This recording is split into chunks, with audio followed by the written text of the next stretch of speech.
Boa noite a todos. Começamos o capítulo 24 do livro do Gênesis. No capítulo anterior, a morte e a sepultura de Sara. A esposa de Abraão falece primeiro. Ele agora já é um homem idoso, bastante idoso, mas não o suficiente para abdicar da multiplicação da sua descendência para além do útero da falecida Sara. Então vejam quantos filhos Abraão tem com a morte de Sara. 2. De Sara, 1, que é Isaque. E da escrava Agar, Ismael. Está claro? Mas nós já vimos, vocês vão dar uma olhada no capítulo 25, Abraão vai se consolar da viuvez. Abraão, a vida tem que continuar. Abraão tem consciência de que o herdeiro da promessa é Isaque, mas não Ismael. Apesar disso, vai gerar ainda muitos filhos, porque ele tem um harém, porque ele tem muitas mulheres. Capítulo 25, versículos de 1 a 4. Abraão tomou outra mulher, chamada Setura, a qual lhe deu à luz Zamrã, Sexã, Madã, Madiã, Jesboque e Sué. Jexã gerou Saba e Dadã, dos quais foram filhos os Assurim, os Latusim e os Laumim. Os filhos de Madiã foram Efa, Ofer, Enoque, Abida e Eldá. Estes foram todos os filhos de Setura. Só de Setura, porque ainda tem outras mulheres. Abraão deu todos os seus bens a Isaque. Quanto aos filhos de suas concubinas, só lhes deu presentes e despediu-os ainda vivo, mandando-os para longe de seu filho Isaque para a terra do Oriente. Ou seja, o filho mesmo, o herdeiro da promessa, é meu filho Isaque.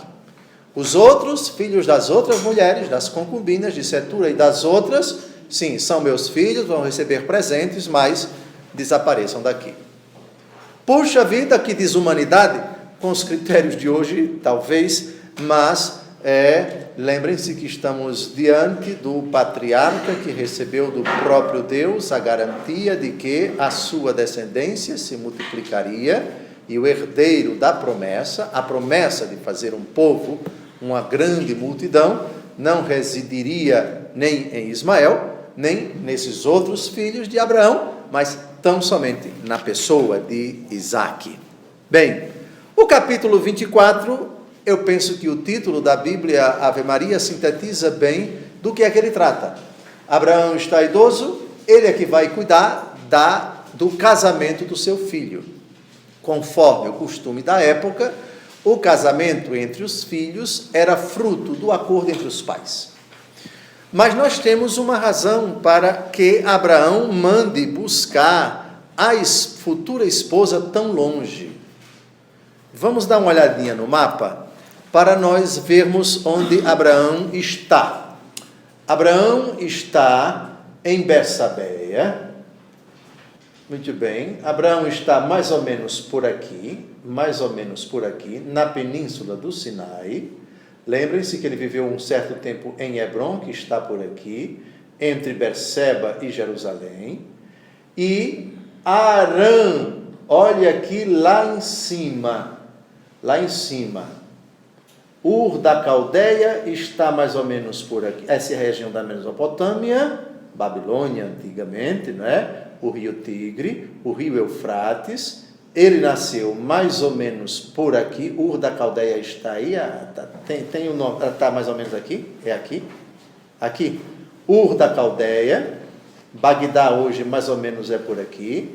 Muito bem, então ele saiu daqui e foi residir em Arã, lá em cima. Então o que vai acontecer? Ele vai mandar um escravo ir até a família dele que está aqui em Arã. Vamos recordar daqui a pouco a família dele. E ele não tem certeza se a futura esposa aceitaria, e se aceitaria vir com o escravo. para se casar com o filho. Vamos ver qual o motivo. Ele não quer entregar o seu filho a uma pagã, essa é a verdade. Ele aqui está cercado de pagãos. Lembrem-se que a Filisteia é mais ou menos por aqui, a atual faixa de Gaza está mais ou menos por aqui. Aqui está a faixa de Gaza. Ele está residindo mais ou menos por aqui e decide estar cercado de pagãos e que não acreditam no verdadeiro Deus, e ele vai mandar alguém à terra dele, à família dele, à parentela dele, algo que à luz da mentalidade de hoje é inconcebível, mas, puxa vida, a moça nunca viu o rapaz, tem que aceitar e tem que sair de sua casa para se casar com um desconhecido. É verdade que é alguém da sua família, e vamos ver qual é o grau de parentesco de Rebeca com Isaque. Bom, essa é a síntese do capítulo 24, vamos imediatamente ao comentário versículo por versículo. O velho Abraão, versículo 1, estava avançado em idade, e o Senhor o tinha abençoado em todas as coisas. Vamos ver a idade da morte de Sara. Sara viveu 127 anos, tal foi a duração de sua vida. É assim que começa o primeiro versículo do capítulo 23. Portanto, Sara morre com 127 anos. Quem lembra quantos anos Abraão era mais velho que sua esposa? 10 anos. Então, Abraão aqui está com 137 anos. Depois a gente vai ver qual é a idade de Abraão. Vejam, versículo 7.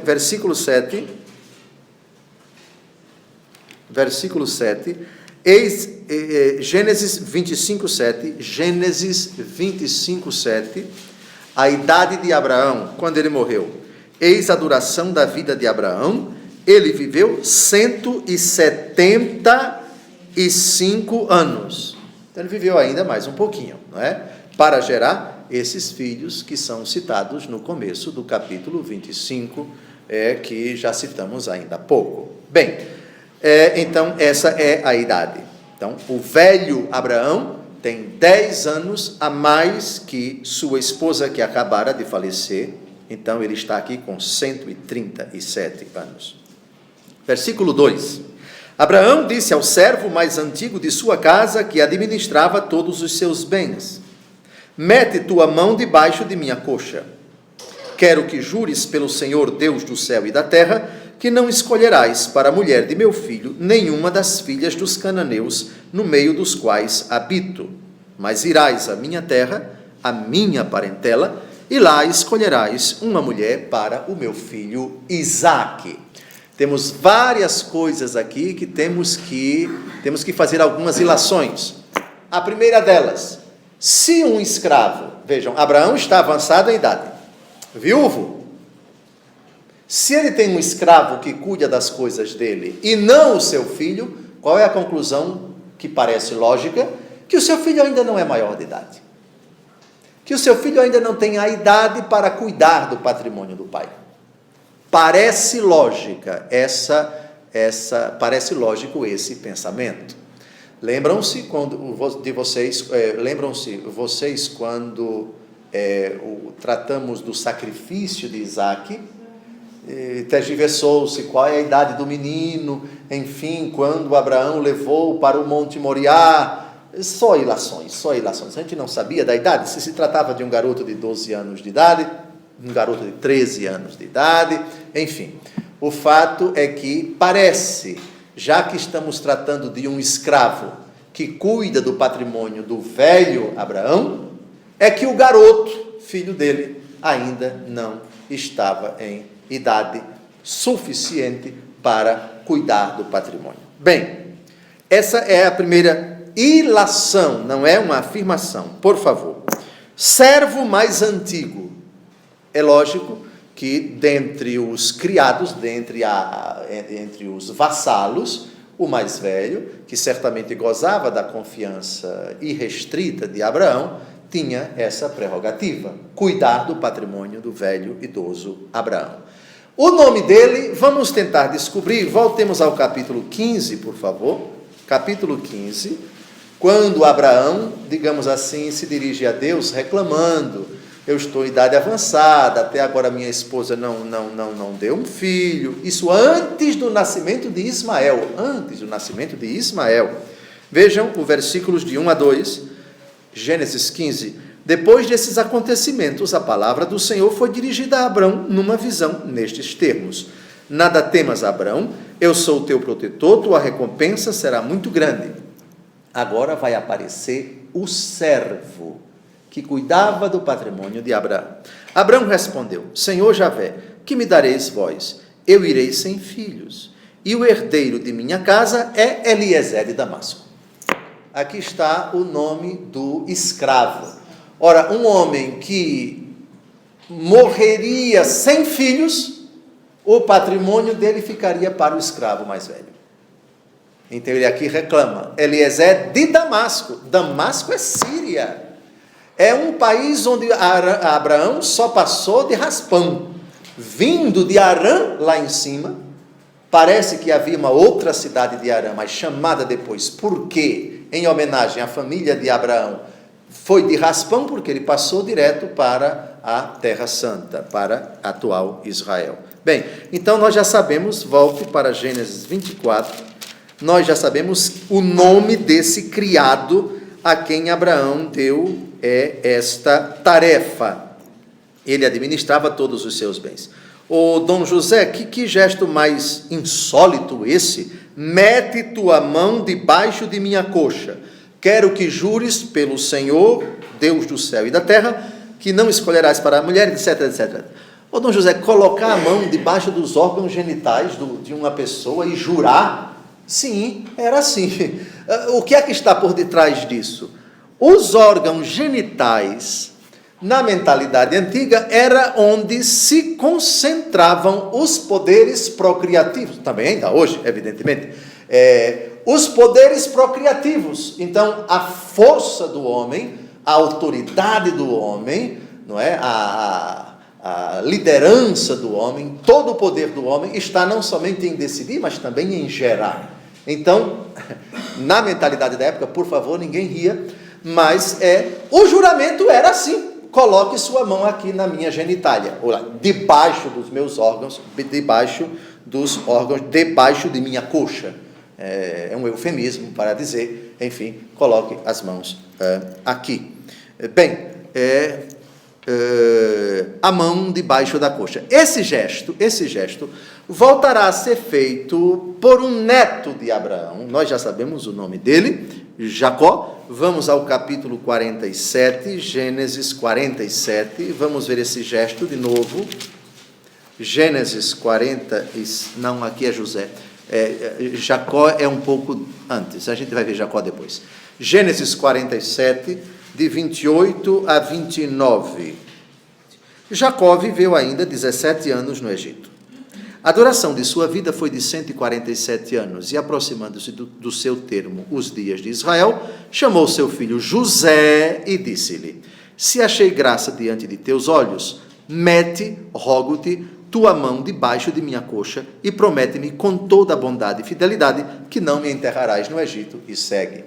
Então, uma promessa solene era feita naquele tempo, dessa forma insólita para nós, repito, mas muito comum naquele tempo. Bem, e o que nós... voltemos então ao versículo 2, Gênesis 24. A razão... Coloque agora, por favor, Wellington, o mapa. Deem uma olhada aqui. Abraão está mais ou menos aqui, na península do Sinai. O seu servo vai se deslocar em direção a Arã. Aqui em cima, a atual Turquia. Aqui hoje nós temos a Síria, nós temos o Líbano aqui, Israel, a Jordânia aqui, enfim. O mapa geopolítico recente não nos interessa. Então, Arã, aqui em cima. Por que tão longe? A explicação está no versículo 3. No próprio versículo 3, volte por favor. Versículo 3. Não escolherás para a mulher de meu filho nenhuma das filhas dos cananeus, no meio dos quais habito. Eles não acreditam no verdadeiro Deus. A esposa do filho da promessa tem que ser alguém que professe a fé que ele professa. Daí, vá buscar lá longe a futura esposa do meu filho. Irás à minha terra, minha terra. Vamos dar uma olhada, essa expressão minha terra, em Gênesis 29, de 4 a 5, Jacó disse aos pastores: meus irmãos, de onde sois? Somos de Harã. Somos de Harã. Repare que ele já morou na Terra Santa. Está morando na Terra Santa, mas ele se identifica como procedente de Harã, como natural de Harã. Conheceis porventura Labão, filho de Nacor? Sim, etc, etc. Bem, isto é o que nos interessa, saber que o tronco, Abraão, procedeu de Harã, se bem que a cidade natal dele foi Ur da Caldeia. Então, Abraão nasceu no que hoje é o Iraque e viveu muito tempo no que hoje é a Turquia. Depois passou a viver algum tempo no que hoje é a Síria. Depois passou até o fim da sua vida no que hoje é Israel. Entenderam? Nosso pai era um arameu errante. Subiu, desceu, etc. Foi para o Egito também. Morou no Egito também, já vimos. Bem. Quanto tempo de viagem, Dom José, de Bersabeia até Harã? Não dá para dizer ao certo. Vamos chutar bem de longe, 30 dias de viagem. Isso porque o servo vai acompanhado de outros servos e de uma verdadeira caravana de muitos camelos e muitos presentes, muita riqueza. Afinal de contas, ele vai se apresentar como escravo de Abraão, vai pedir ao pai de Rebeca que mande a menina para se casar, e como era costume da época, tem que dar uns agrados para a menina, uns presentes para ela ficar encantada.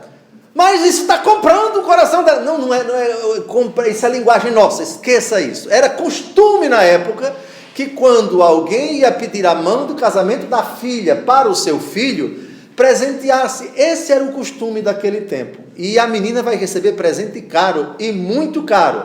Era o costume da época. Era assim que gente rica tratava gente rica, sobretudo quando o assunto era casamento. Se você não desse esses mimos, não sei se eu penso que dificilmente você conseguiria alcançar, cumprir a sua missão. Mas a gente vai ver isso dentro do próprio capítulo 24. Então, é uma caravana que demora muito para se deslocar, né? Camelo não corre, sobretudo quando está carregado de muita coisa pesada. 30 dias de viagem, vamos chutar, é o tempo da viagem. Bem, minha parentela. Repare no versículo 2, mete tua mão, quero que jures, debaixo do céu, mas irás à minha terra, à minha parentela, e lá escolherás uma mulher para o meu filho Isaque. Reparem que coisa interessante. Aqui a gente pode até supor, o texto não diz, quais foram os critérios que Abraão teria dado para o seu escravo, para a escolha. Vamos imaginar que tivesse 4 ou 5 ou 6 mulheres. E agora? E para escolher? E se fosse uma menina nova demais, uma menina velha demais, uma menina feia demais, uma menina bonita demais? O texto não diz. O fato é que o escravo recebeu essa tarefa. É carta branca, é você que vai escolher. Repito, não riam mulheres de hoje. Pode parecer até engraçado isso. Pode parecer até inconcebível isso. Para os critérios de hoje, sim. Mas para os critérios daquele tempo, não. Então, minha parentela, veja Gênesis 22, de 20 a 24. Esse texto nos interessa muito. Vejam quem ficou lá em Harã. Depois desses acontecimentos, vieram dizer a Abraão: Melca deu também filhos a Nacor, teu irmão. Uz, o primogênito, Buz, seu irmão, Camuel, pai de Arão, Casede, Azal, Feldas, Gedlaf e Batuel. Batuel foi o pai de Rebeca. Pronto, é essa que interessa. Continua o texto. Estes são os 8 filhos que Melca deu a Nacor, irmão de Abraão, sua concubina, chamada Reuma. Teve também filhos, Taubé, Gaã, Taás e Maaca. Bem, vamos ver agora aqui uma coisa muito interessante. Gênesis 11, só para nós nos situarmos, a família de Abraão, tudo começa com Taré. Gênesis 11, de 27 a 32.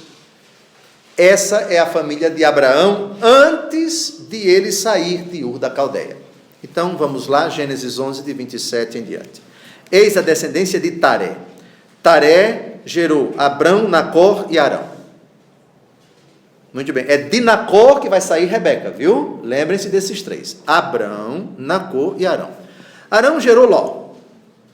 Arão morreu em presença de Taré, seu pai, em Ur da Caldeia, sua terra natal. Então, eles todos, Taré morava em Ur. Depois ele se deslocou para Arã. E Taré, e Nacor e Arão morreu em Ur da Caldeia. Abrão e Nacor casaram-se. A mulher de Abrão chamava-se Sarai, e a de Nacor, Melca. Esses 2 nos interessam, Nacor e Melca, gravem. Filha de Arão, pai de Melca e de Jesca. Sarai era estéril e não tinha filhos. Taré tomou seu filho Abrão, seu neto Ló, filho de Arão, e Sarai, sua nora, mulher de Abrão, seu filho, e partiu com eles de Ur da Caldeia, indo para a terra de Canaã. Chegaram a Arã, estabeleceram-se ali. Entenderam a mudança?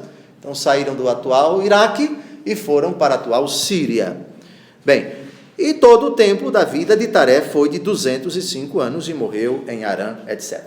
Então, Abraão, natural de Ur, mas considerava que a pátria dele mesmo era Arã. E foi lá que a descendência de Taré se multiplicou na pessoa de Nacor, que casou com Melca e daí nasceu, dentre outros, Rebeca. Está claro para a gente se situar? Bem, agora vamos ao versículo 5. O servo respondeu, objeção muito oportuna, atenção, talvez essa mulher não me quererá seguir a esta terra. Nesse caso, poderei reconduzir o teu filho à terra de onde saíste? Ele apresenta uma possibilidade bem plausível. E se a menina não quiser ir para onde o Senhor está morando, para onde Isaac está morando, então, o Senhor me autoriza a levar o menino para se casar lá, e viver lá, e morrer lá? É tudo que Abraão não quer. É tudo que Abraão não quer. Afinal de contas, qual foi a ordem do Senhor Deus para ele? Deixa a tua terra, tua casa, tua parentela e vai para onde eu te indicar. Ora, Abraão foi, e já está lá, está no fim da vida. Não faz sentido devolver o menino para... Se o menino é o herdeiro, o menino tem que ficar na terra. E a vida tem que continuar e tem que deixar para trás a família que Abraão já deixou. Muito bem. Bom, mas eu já me antecipei. O versículo 6, Abraão não vai aceitar uma outra alternativa. Ele prefere que ele venha sozinho, que ele não, se ele não conseguir, mas levar o menino, não. Versículo 6, por favor. Guarda-te bem, disse-lhe Abraão, de reconduzir para lá o meu filho. O Senhor Deus do céu, versículo 7, que me tirou da casa de meu pai e de minha pátria, que me disse e me jurou dar esta terra à minha posteridade, este Senhor mandará o seu anjo diante de ti, e tu escolherás lá uma mulher para o meu filho. Agora, então, ele não aceita essa possibilidade. Qualquer coisa menos o menino voltar. O menino voltar? Não, o menino nunca foi. Não faz sentido voltar. É o menino partir para a terra de onde o pai partiu. Não faz sentido. Abraão não admite essa possibilidade. Versículo 8. Mas, se ela não te quiser seguir, estarás desobrigado do juramento que te impus. Somente não conduzas de forma alguma para lá o meu filho. Todas menos esta possibilidade. Pôs então o servo sua mão debaixo da coxa de Abraão, seu senhor, e fez-lhe o juramento que ele pedia. Qual foi o juramento que ele pediu? Aquele dos versículos 2, 3 em diante. Bem, eu não creio que aqui tenha grandes dificuldades. Vamos partir para o versículo 10. E vejam que aqui a gente tem uma ideia da riqueza de Abraão e também da preocupação dele em agradar Nacor, pai de Rebeca, e agradar a própria Rebeca.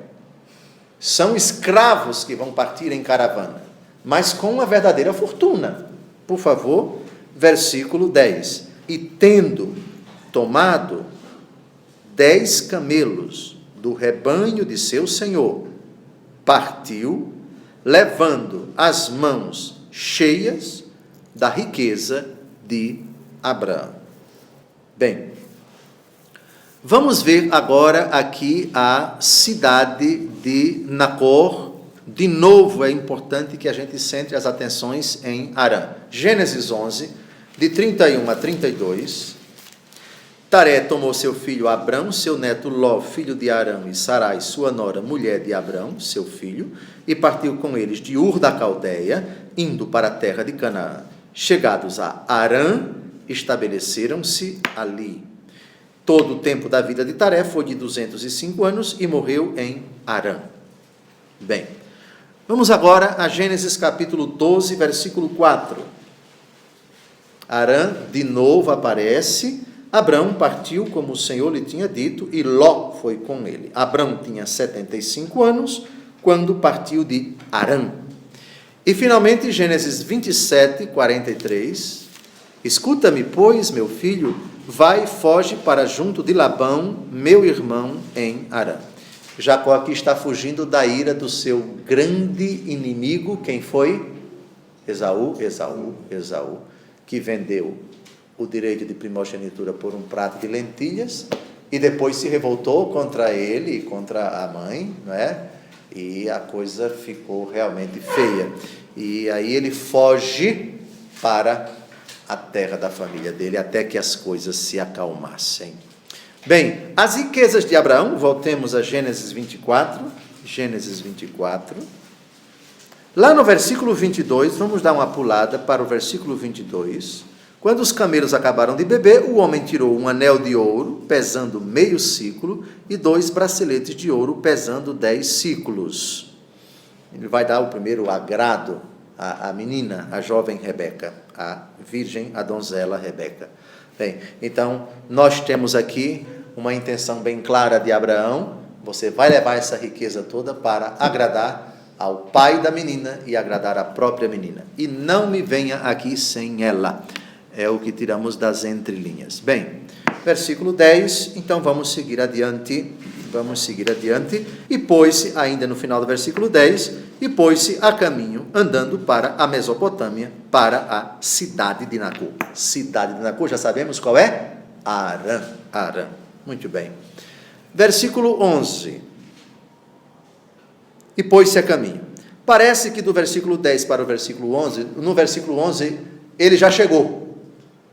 O texto não descreve nada do deslocamento, né, da viagem. O versículo 11 parece que já começa a narrar a chegada dele lá.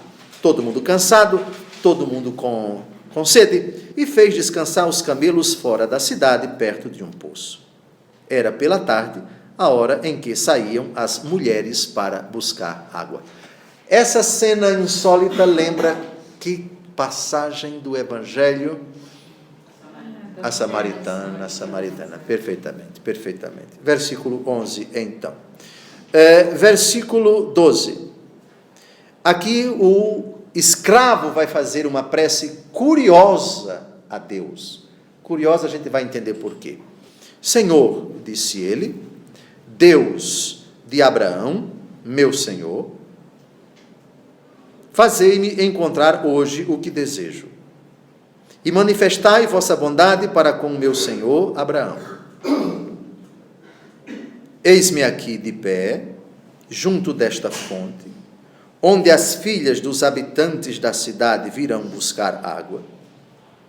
Portanto, a donzela a quem eu disser, inclina o teu cântaro, por favor, para que eu beba, e me responder, bebe, e darei de beber também aos teus camelos, essa seja a que destinais ao vosso servo Isaque. Por isto, conhecerei que manifestais vossa bondade para com o meu Senhor. Agora vejamos aqui. O texto não fala da cidade, é lógico que a gente tem que deduzir que essa cidade é a cidade de Nacor, que aparece no versículo 10. E, obviamente, por ser a cidade de Nacor, ele é o patriarca dali. E qualquer mulher que viva ali é da linhagem de Nacor. Portanto, é da família de Abraão. Ele não vai escolher, parece, segundo os critérios da beleza, da idade. Aqui ele faz uma prece, a primeira que aparecer, e disser isso. E ele solicita a Deus que assim seja. Bem, no Evangelho, alguém pede um sinal a Deus, a Nosso Senhor, e Nosso Senhor diz, nenhum sinal será dado a esta geração adúltera, a não ser o sinal de Jonas. Lembram quem fez esse pedido ridículo, que Nosso Senhor não atendeu de jeito nenhum? Os próprios fariseus, os próprios judeus. Jesus estava realizando milagres e eles nada de acreditar, nada de crer, nada de se converter. E mesmo assim pediam um sinal. Na certa queriam, na verdade, não acreditar em Jesus como Senhor e Salvador, mas um teatro, uma taumaturgia só para alegrar os olhos deles. Um espetáculo. Jesus se recusou.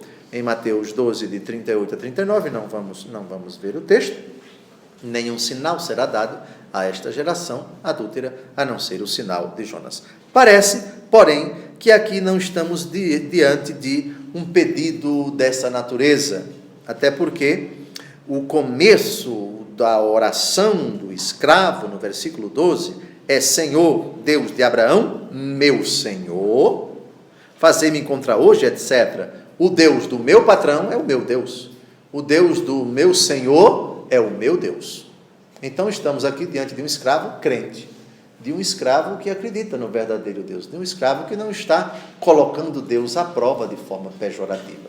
Está simplesmente apresentando a Deus, repito, é um pedido insólito, é um sinal muito curioso, diríamos hoje, extremamente arriscado, mas foi dessa forma que ele colocou. Ele não faria isso, certamente, se não tivesse a certeza de que todas as mulheres daquela cidade eram da família de Abraão.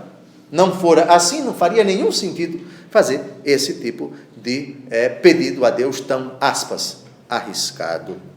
É arriscado porque parece que ele tenta colocar exatamente as palavras que ele quer que ela pronuncie. Ou seja, as coisas têm que ser exatamente assim. Não seria arriscado ou foi o dedo, ou seria o dedo da providência? Bom, ainda não tinha acabado de falar, quando sobreveio com um cântaro aos ombros Rebeca, filha de Batuel, filho de Melca, mulher de Nacor, irmão de Abraão. A jovem era, gravem isso, extremamente bela, virgem, e homem algum a havia possuído. Lembram da beleza de Sara? Cobiçada pelo faraó, cobiçada também pelo rei dos filisteus, lembram disso? Pois bem, não era privilégio então dela, porque estamos aqui diante de uma moça muito bonita. Ela desceu à fonte, encheu o seu cântaro e ia voltando.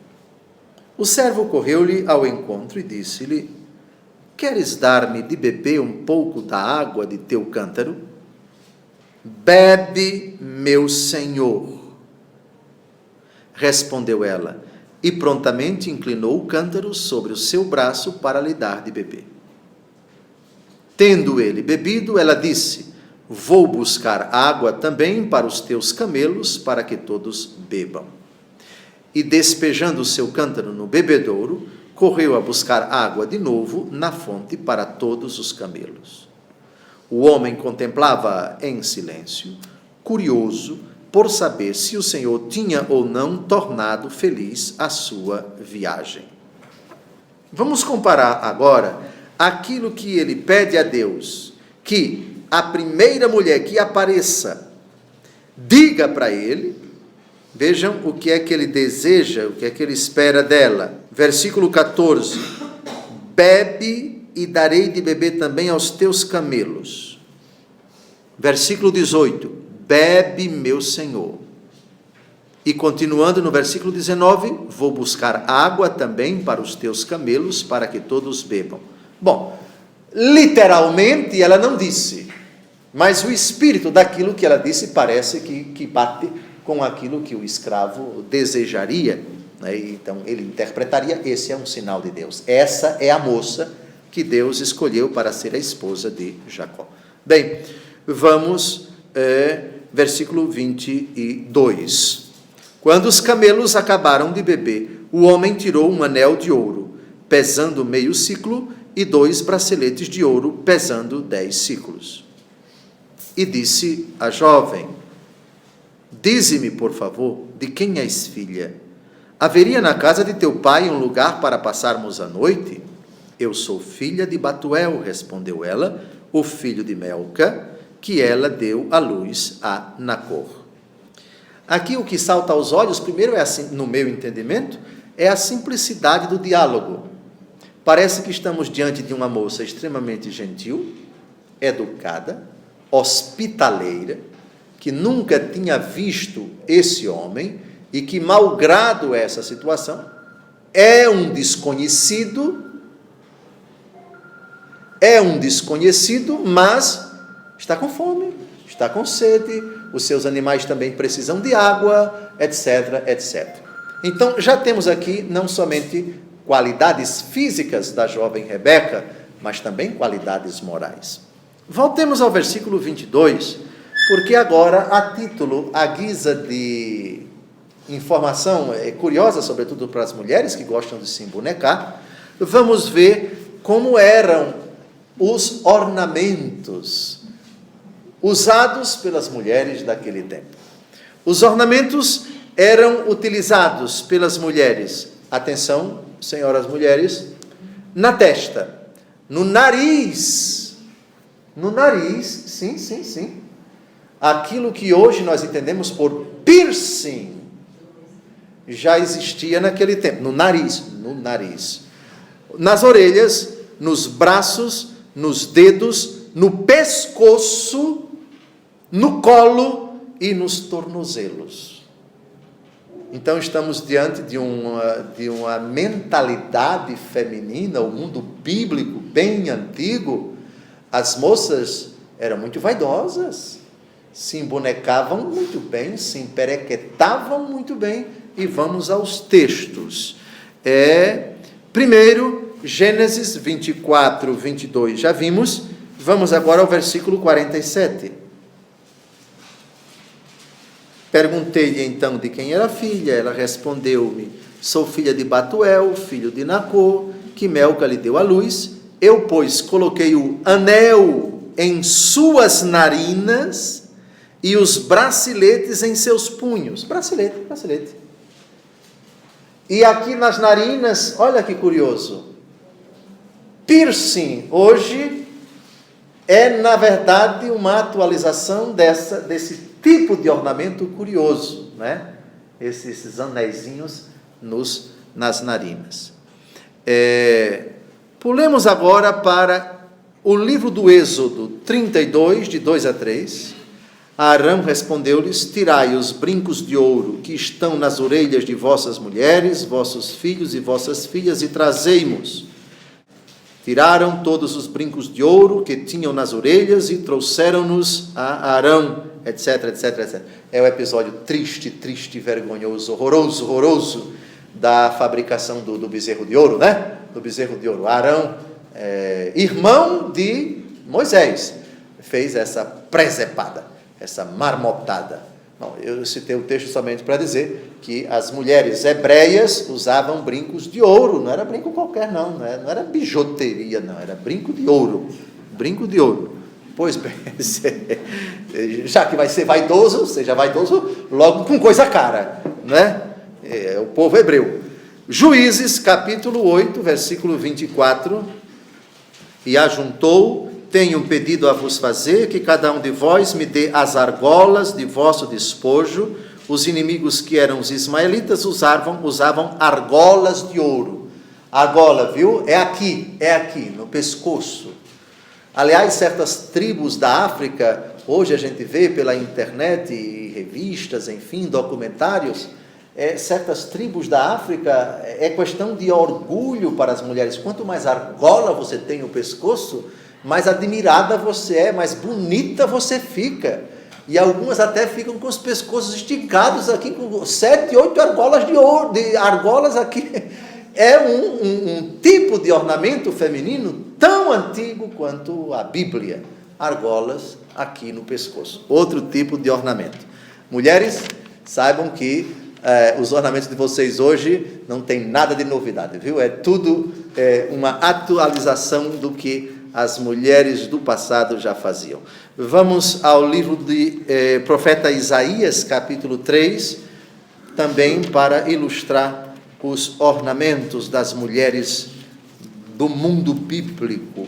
Isaías 3, de 18 a 23. Naquele tempo, o Senhor lhes tirará as joias, as argolas, argola no pescoço, os colares, as lúnunas, os brincos, os braceletes, os véus, os diademas, diadema na cabeça, as cadeias, os cintos, os frascos de perfumes e os amuletos, os anéis, os pingentes da fronte, os vestidos de festa, os mantos, as gasas e as bolsas, os espelhos, as musselinas, os turbantes e as mantilhas. Eu fico preocupado, eu fico pensando, os maridos desse povo esbanjador, como deviam gastar para manter as esposas bonitas. Deus abençoe a todos. Pois bem, vamos agora a Ezequiel, capítulo 16, de 11 a 12. Aqui é o próprio Deus falando em linguagem eufemística para Israel. Ezequiel 16, de 11 a 12. Ornei-te de adornos, braceletes nos teus pulsos, colares em teu pescoço, um anel para o teu nariz, brincos para as tuas orelhas, uma coroa magnífica para a tua cabeça. A coroa certamente deve ser o diadema, né? Uma coroa para a tua cabeça. Bem, somente para ilustrar essa questão, então, Rebeca recebe um presente, não é? Um colar, e, como era o costume da época, um agrado para o sexo feminino. Gênesis 24, 24. Sim. Eu sou filha de Batuel, respondeu ela, o filho de Melca, que ela deu à luz a Nacor.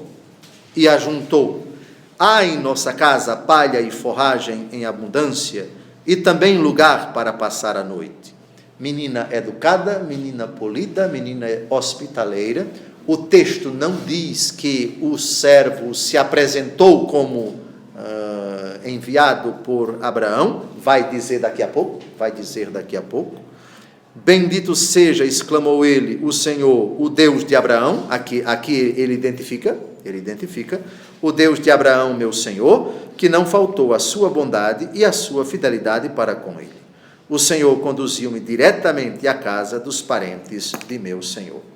Aqui ele agradece a Deus, porque a viagem dele atingiu a meta, chegou à cidade de Arã, já conversou com a moça, e aquilo que a moça disse foi aquilo que ele esperava que ela dissesse, e ele pediu a Deus essa luz para que ele não errasse na escolha.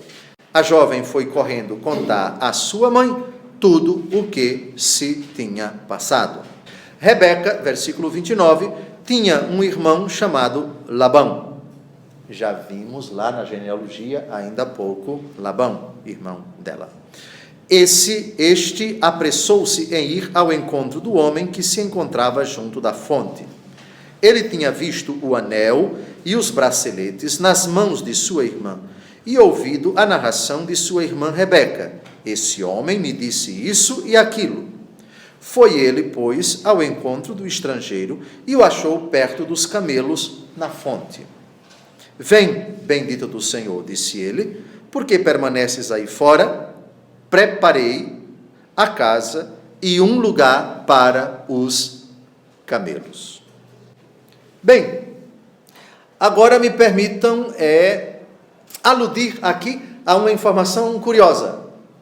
Quando o Senhor Deus se dirigiu apenas a Abrão, deixa a tua terra, a tua casa, a tua parentela, Abraão, a partir daí, passou a acreditar no verdadeiro Deus. Está claro? Ocorre que a família ainda não tinha se libertado dos ídolos, da idolatria. E vou mostrar para vocês agora 2 textos, um do livro de Josué e outro do livro do Gênesis, a respeito de Raquel e filha de Labão. Labão vai ter uma filha chamada Raquel, não é? Com quem vai casar Raquel? Jacó, exatamente. Mas Jacó ainda não nasceu, porque quem temos aqui é Isaac solteiro que vai se casar com Rebeca. Muito bem, então, por favor, eu peço a vocês o seguinte: quando lermos esses textos, lembrem-se, ainda estamos nos primórdios, Abraão é uma coisa, e Sara, e também Isaac, que já não mais acreditam em ídolos, eles eram idólatras, eles viviam no mundo pagão, que adorava muitos deuses, e Abraão rompeu com isso. A família dele, aos poucos, vai se livrar dessa fraqueza, dessa ignorância. Vamos ver a idolatria de Raquel, a idolatria de Labão, pai dela. Muito bem. Gênesis 31, 19. Raquel, aproveitando um momento em que seu pai fora tosquear suas ovelhas, roubou os terafim de seu pai. O que são terafim? São ídolos domésticos. Então vejam aqui, Raquel ainda praticando a idolatria, usando amuleto. Pulem agora para os versículos 34 e 35. O pai vai discutir violentamente com a filha por causa desse roubo, o roubo dos ídolos. Versículo 33. Labão entrou na tenda de Jacó, na de Lia e na das 2 escravas, mas nada encontrou. Ele está procurando o que foi roubado, lógico. Esta havia tomado os terafim e, colocando-os na sela do camelo, sentou-se em cima. Labão revistou toda a tenda sem nada encontrar. Raquel disse ao seu pai: não se irrite o meu senhor, se não posso levantar-me em sua presença, pois acho-me agora com indisposição que costuma vir às mulheres. Revistou, pois, mas não encontrou os terafim. Ela mentiu, não queria se levantar, porque os ídolos estavam debaixo do corpo dela. Fraqueza de uma filha que roubou os ídolos do pai, o pai idólatra que está atrás desses ídolos, e assim por diante. Eu citei esses textos só para mostrar que, sem dúvida, são nossos patriarcas, mas os patriarcas que ainda não se livraram completamente desses vestígios de idolatria da vida pregressa, da vida passada, quer dizer, dos anos passados. Abraão já não mais pratica isso, mas a família de Abraão ainda não se libertou dessa fraqueza. E vamos a Josué, capítulo 24, versículo 2, porque esse texto vai mostrar que antes, aqui também Abraão, antes de o Senhor lhe aparecer em Ur da Caldeia, era idólatra, adorava muitos deuses. E faz sentido.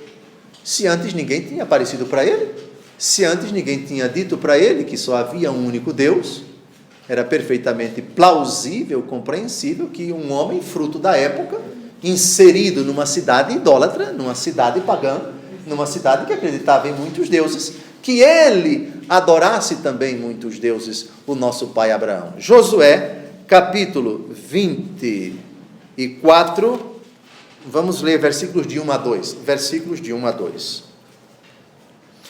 Josué convocou a Siquém todas as tribos de Israel, seus anciãos, seus chefes, seus juízes e seus oficiais.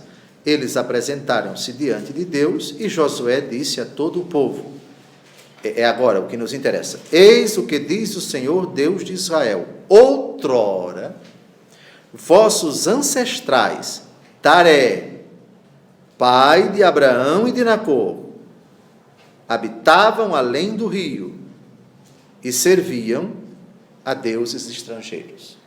Então, a família de Abraão era idólatra. E foi no seio dessa família idólatra que Deus Todo-Poderoso escolheu um desses meninos, um dos 3 meninos, um dos 3 filhos de Taré, Abrão, para dizer: sai da tua terra, tua casa e tua parentela. A partir daí, Abraão não mais dá sinais na Bíblia de adorar os deuses pagãos da sua terra, ou da Caldeia, ou de qualquer lugar por onde ele passou. Está claro? Bem, vamos avançar, por favor. Voltemos ao capítulo 24. E o homem entrou na casa. Descarregaram os camelos, deram-lhes palha e forragem, enquanto traziam ao estrangeiro e aos seus companheiros água para lavar os pés.